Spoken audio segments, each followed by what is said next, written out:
अगर मुसलमान नहीं होता तो क्या इस देश के अंदर एससी एसटी ओबीसी आज इस हालत में होता जिसमें आज है वो?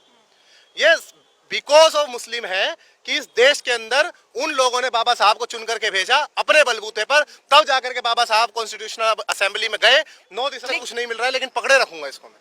तो इन लोगों को जब इस कमजोरी का इस देश के अंदर पता चल चुका है कि ये बेवकूफ़ किस्म के लोग हैं, ये एससी एसटी ओबीसी, ये पकड़े रहेंगे इस पेड़ को, ये हिल नहीं सकते हैं इस पेड़ से, तो इसका जो फायदा है कौन उठा रहा है आप देखिए।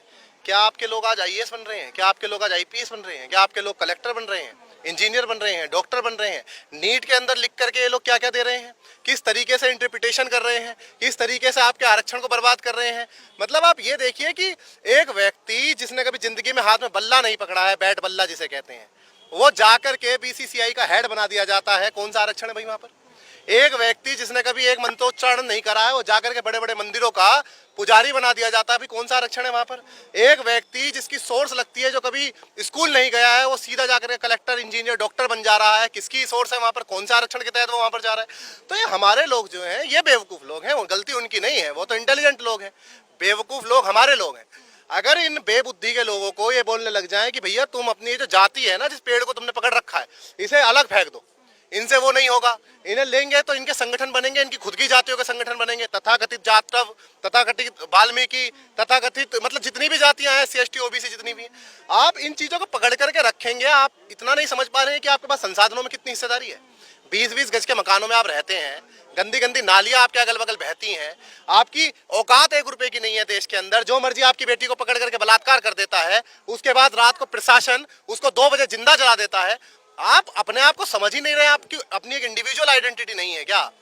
उसके बाद फिर जब हम बातें हैं इस हिंदू और मुस्लिम वाली बातों पे, तो इनको सबको हिंदू बनाना होता है। अरे आप बनाइए ना हिंदू, सबको बनाइए हिंदू। तो जो एक हिंदू जो 5000 गज की कोठी में रह रहा है, और एक हिंदू जो 50 गज का मकान भी नसीब नहीं है उसको, एक हिंदू जिसमें 500 बीघे की जमीन है, एक हिंदू जिसे 5 बीघे का भी पट्टा नहीं है, 5 बीघे बहुत ज्यादा बता रहा हूँ, 500 गज का भी पट्टा नहीं है खेती का उसका, फिर किस प्रकार का हिंदू हिंदू है? ये मेरे को नहीं समझ में आ रहा है। भूखे 20 करोड़ से ज्यादा लोग, ये मेरा सर्वे तो नहीं है, ये तो सरकारी सर्वे है, 20 करोड़ से ज्यादा इस देश के अंदर लोग भूखे सोते हैं, है ना? तो आप इन लोगों के जो मुंह, जैसे कुत्ते को एक खून मुंह लग जाता है ना सर मैम, उस तरीके से इन लोगों को खून मुंह लग गया है। अब इनको पता है कि इन सबको डरा लो कि मुसलमान ने आपका नुकसान करा, मुसलमान ने ये करा, मुसलमान ने वो करा, और ये लोग बहक जाएंगे। सोशल मीडिया पे 5-5 हजार लोगों की टीम इन लोगों की आईटी पर प्रोपागेंडा को स्थापित करती है। उसके बाद आप ये देखिए कि अगर मुसलमान नहीं होता तो क्या इस देश के अंदर एससी एसटी ओबीसी आज इस हालत में होता जिसमें आज है वो?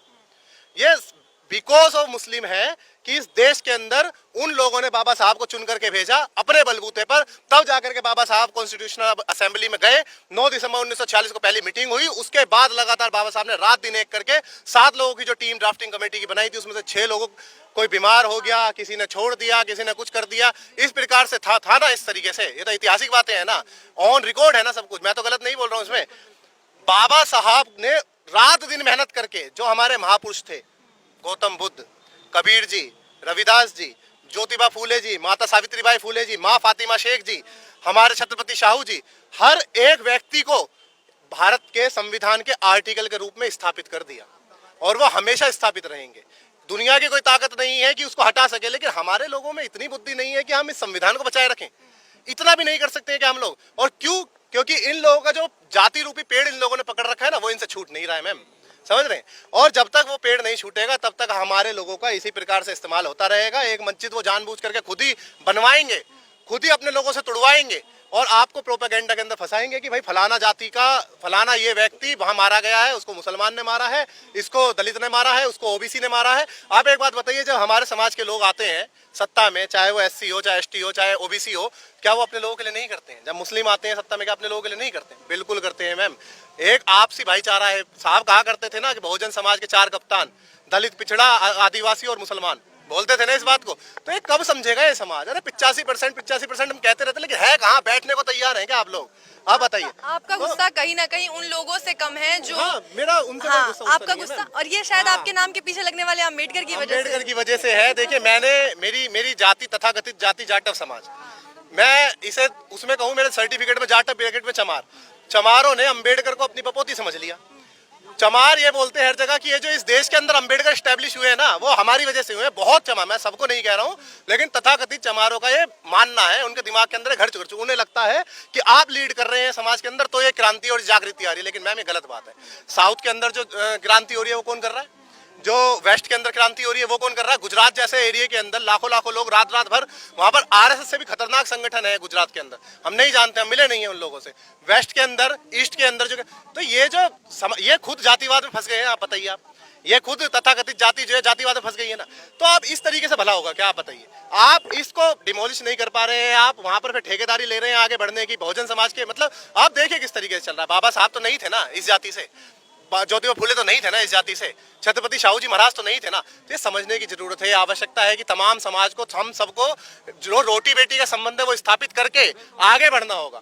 जब तक हम ये काम नहीं करेंगे सर, मैम भूल जाइए कि इस देश के अंदर कोई क्रांति आ जाएगी। ये तो एक्सेप्शनल थे साहब कांशीराम की, वो आए और पता नहीं जैसे तैसे वहाँ उत्तर प्रदेश के अंदर स्टैब्लिश कर गए हम लोगों को, हमें नहीं पता कैसे कर गए वो, लेकिन कर गए वो, है ना। अब हम लोगों से वो भी नहीं संभाला जा रहा है। आप बताइए। ये आपने सारे जो पत्ते कह लीजिए आप राजनीति के, आपने एक एक करके खोल दिए, बिल्कुल सही पत्ते हैं, लेकिन सवाल अभी भी वही का वही है कि आप बेहद जागरूक हैं युवा के तौर पे। अगर देखा जाए, आप जानते हैं कि आपके अंदर कौन सी कमियां हैं। अपने अंदर की कमियों को जानना बेहद जरूरी होता है, लेकिन आपके समाज पे लगातार आप जो हमले कर रहे हैं कि समाज सोया हुआ है अभी भी।